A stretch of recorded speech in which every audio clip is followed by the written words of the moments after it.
Hey, and welcome to 20 Minutes Self Development with me, your host, Tam Dillon. 20 Minutes Self Development, the podcast that's all about focused, effective self development, one tool at a time. Each episode, I'll be introducing you to a specific practice or technique and dive into why it matters, how it works, and how you can integrate it seamlessly into your daily life. In just 20 minutes, we'll get to the heart of personal growth with insights that make meaningful change feel both accessible and achievable. Let's get into today's episode. Hey, and welcome to the first episode of 20 Minutes Self-Development. Since this is the first official episode, I thought it would be fitting to start with one of the most foundational tools in personal growth, self-awareness. If there's one skill that you'll need in every aspect of self-development, it's self-awareness. Without understanding who you are, your thoughts, patterns, beliefs, and behaviors, it's hard to know what you're trying to develop in the first place. Self-awareness is like a roadmap. It helps you understand where you currently are and where it is you want to go. It allows you to live with more intention, balance, and clarity. In today's episode, we're going to explore why self-awareness is such a powerful tool for growth, how to cultivate it, and some simple, practical ways to integrate it into your everyday life. Let's begin by asking, why is self-awareness so crucial to personal development? When you're working on personal growth, you're essentially working with the self.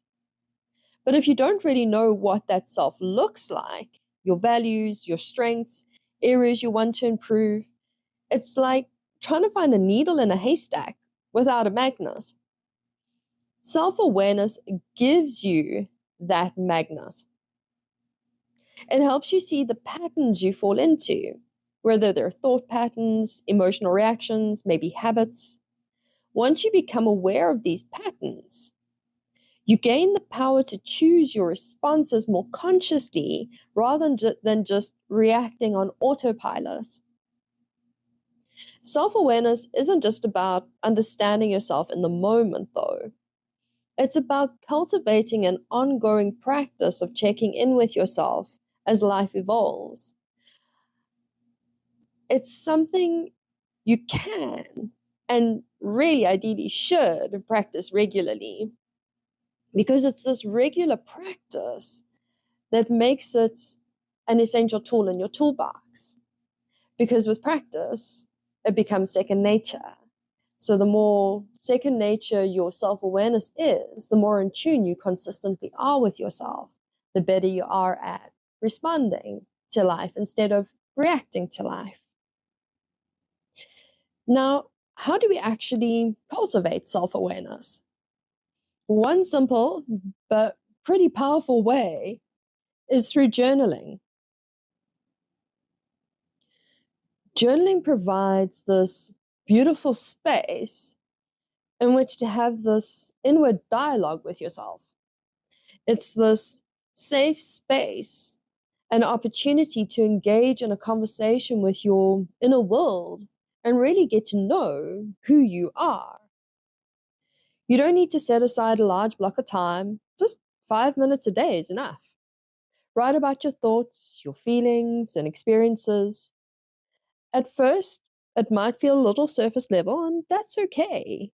Think of it like diving into a pool. You don't reach the deep end immediately. You start at the surface and gradually sink deeper.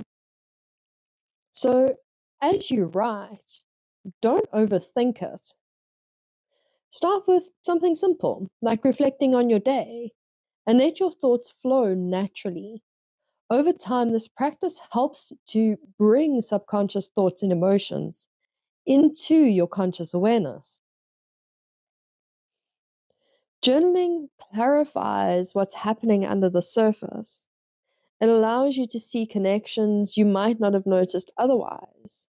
It's a tool I've personally used and I've recommended for years because it's just an effective tool, especially in cultivating something like self-awareness.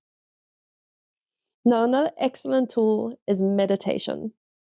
Now, let me quickly share the difference between meditation and meditating, because I find that the description between the two is very helpful, because a lot of people have a big aversion when they hear the word meditation or meditating. They're like, "Ooh, I can't do that." So meditation, which is what we're going to be discussing, is the act of being mindfully aware without judgments or attachments to what's going on in the present moment. So perhaps you're observing your thoughts or your emotions or an experience that's playing out in front of you, and you're merely in that observer role. That is a state of meditation. Now, meditating is something that we actually do, and we get different forms of doing meditating, so guided meditations. So one is a state of being, and one is something that you're doing. You're sitting cross-legged, you maybe have mudras, you have mantras, you're doing the whole hog. That is meditating. So what we're looking to discuss here is meditation. So cultivating a state of mindful awareness without judgments or attachments to that awareness. So meditation creates this really calm space, like I say, where you can observe thoughts and emotions without being swept away by them. It allows you to step back and rather witness what's happening internally, creating a sense of healthy detachment. This non judgmental observation is key to building self awareness, because what it does is it helps you become aware of the different aspects of yourself, but without that judgmental factor. So it's not seeing an aspect of yourself and thinking, wow, I really don't like that. It's seeing it and understanding it, and then recognizing what to actually do with it. If you're new to meditation, start small. You don't need to commit to 30 minutes right away. Just a simple 5-minute practice of sitting quietly and focusing on your breath can be an incredibly powerful, simple practice. These small moments of pause are what are going to help you develop the habit of tuning in and checking in with yourself. 5 minutes of journaling, 5 minutes of just simply sitting in a state of meditation. Simple practices. And what's 5 minutes out of your day? So that's a bit about how to develop self awareness. But how do we take it a step further and use it as a tool for self development? Let's think of self awareness as a mirror. It allows you to see yourself more clearly. And once you do, you can identify those areas where you want to grow or improve. Maybe you notice that you often feel resentment in certain relationships. What self awareness does is it helps you trace that feeling back to its source. Perhaps you've always been agreeing to things you don't actually want to do. So, what you're seeing now is that the resentment you're feeling currently is not actually resentment to the relationship or what's happening in the relationship, but rather to what you've been contributing to the relationship. So here we're now learning to take responsibility for the things that we're becoming aware of. And empowerment comes via responsibility. So with this clarity that you now have, you can now set better boundaries. You can learn to say no more often. You can develop healthier practices for yourself. You can learn to perhaps stop and take a step back when someone does ask you to assist you or for something from you. You instead take a moment and say, hey, let me think about that. Let me get back to you and think about it, instead of reacting as you're always doing, saying, sure, I'll do that for you. And then that cycle of resentment builds, and so the layer of resentment builds. So with, like I say, with this clarity, you're now learning to set healthier boundaries. You're now learning to communicate more openly and more effectively, because you're understanding where the root of the resentment is actually coming from.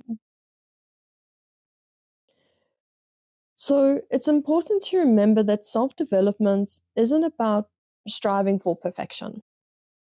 We'll never be perfect because we're human, but we can always strive to be better. Self-awareness gives us the clarity to take intentional steps towards becoming that better version of ourselves. Another crucial part of using self-awareness is integrating it into daily life. It's not just enough to journal once or twice a week or get into that state of meditation occasionally. The goal is to make self-awareness a natural part of your daily routine. Because what this does is it helps you to naturally step into that state of awareness so that when you do need it most, you're naturally there. You're not trying to fumble for it and think, oh, where's my self-awareness in this moment? I need it right now. You've already pre-trained for it. It's a practice that you have. It's a natural part of who you are. One way to start building it as a routine and a practice is doing a mental check-in. Simple mental check-in. Give yourself a set time each day, maybe in the morning when you're having your coffee, or maybe at night just before bed. Those are two pretty easy times where you can't have too many excuses for, oh, I don't have the time for that. So when you're taking this 5-minute check-in, ask yourself some questions. Check in, how am I feeling? How did I feel about the day that I had today? How is my body feeling? What are my thoughts? What thoughts are running through my mind right now? And where is all of that coming from? How am I feeling on an energetic level? And so you're checking in on different layers of the self. Also, ask yourself questions. What did I need today? Or what do I need for the day? Perhaps you're asking yourself the questions in the morning. What do I need today? What do I need right now? So these check-ins really refine that tuning in that we're doing when we're cultivating self-awareness. These small check-ins over time, you'll find that you'll start doing them so more naturally without needing to set yourself a reminder. And there's nothing wrong with setting yourself reminders. I highly recommend it. Practice doesn't make perfect, but it does make better. And as self-awareness becomes that habit, it guides you towards meaningful, lasting growth. These small, consistent changes build up over time. They create this beautiful, profound sense of self-development that feels natural and deeply rooted. But you've got to start with that practice. And because it's a new practice, like I say, it's probably going to feel a little bit foreign. It might feel a little bit uncomfortable, but flow with that. Because like I say, practice doesn't make perfect, but practice does make better. And the practice of self-awareness is a highly beneficial practice. And like I say, it is one of the foundational tools for any form of self-development. If you're interested in diving a little bit deeper into self-awareness as a tool for personal growth, I am excited to share that I will be releasing my Cultivating Self-Awareness course early next month. This course is designed to help you understand yourself on a deeper level and build a sustainable self-awareness practice. There's also a free workbook available to download that complements the course, but you can definitely grab it without having the course, and it is available for download right now. So go and check that out. Thank you for joining me on this first episode of 20-Minute Self-Development. I hope today's discussion on self-awareness has given you something valuable to think about, and perhaps a few things you can start practicing right away. I'll be back next week with another tool you can use in your self-development journey. Until then, keep tuning into yourself and remember, growth happens one small intentional step at a time. Thanks for joining me for this week's episode of 20-Minute Self-Development. If today's insights were helpful, be sure to subscribe so you don't miss next week's episode. where I'll share another practical tool or technique for your personal growth journey. If you're looking for more personalized support, my self-development coaching offers a space to explore these tools at a deeper level and tailors them to your unique needs. You can also visit the Tam Dillon Academy for all my courses and upcoming programs to also help you along your self-development journey. Until next time, keep showing up for yourself.